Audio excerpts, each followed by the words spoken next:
जय श्री कृष्ण मित्रों। आखिर कौन थी महाभारत की सबसे खूबसूरत स्त्रियां जिनकी वजह से हुआ महायुद्ध। महाभारत के युद्ध को अब तक के सबसे बड़े युद्ध के रूप में देखा जाता है मित्रों।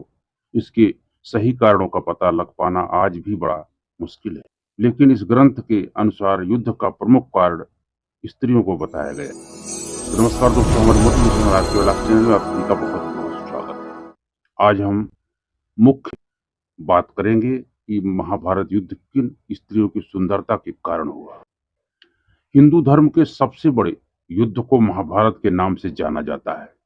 इस युद्ध का असर पूरी दुनिया में हुआ और आज भी हम उससे जुड़ी बातों को ग्रंथों के माध्यम से पढ़ते हैं।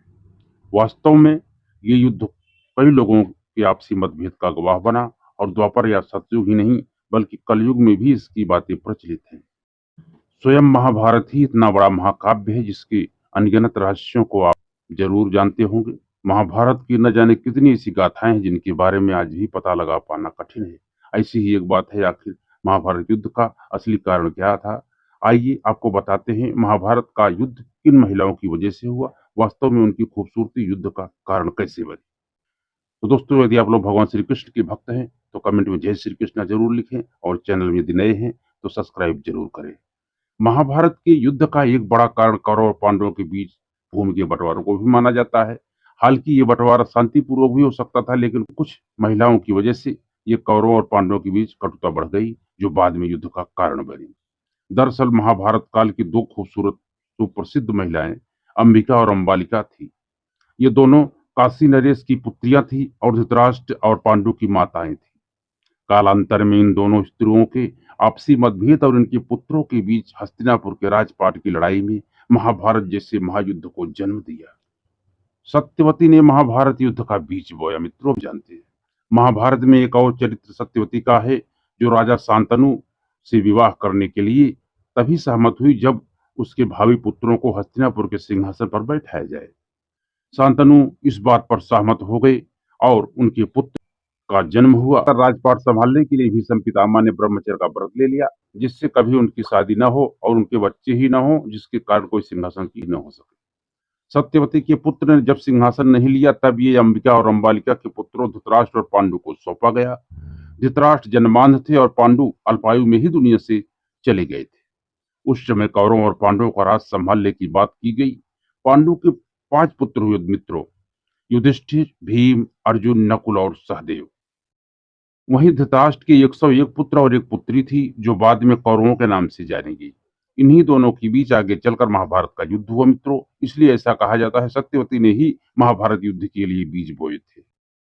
द्रौपदी भी कारण बनी दोस्तों, अब इसके बारे में जानते हैं। महाभारत के युद्ध का सबसे बड़ा कारण उस समय की सबसे खूबसूरत स्त्री द्रौपदी को भी माना जाता है।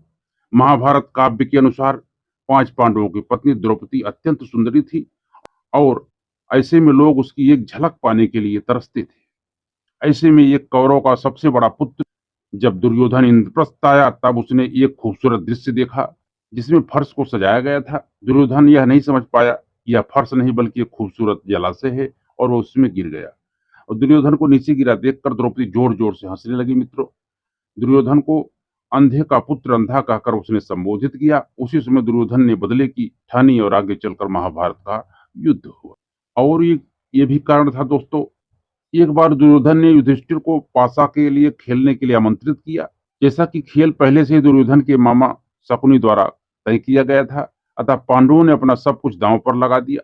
उसके बाद जब कुछ नहीं बचा, तब दुर्योधन ने द्रौपदी को दांव में लगाने की बात की। उसके बाद भरी सभा में द्रौपदी का अपमान किया गया और आगे चलकर यही महाभारत के युद्ध का कारण बना।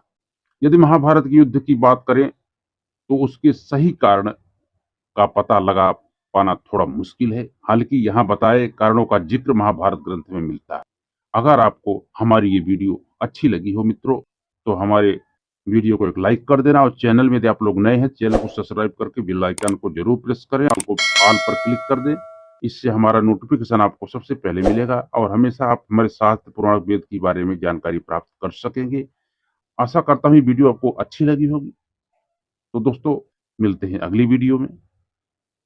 अगर आपको कोई सवाल हो, कुछ रह गया हो मन में, तो मन में मत रखो दोस्तों, कमेंट करके बताएं।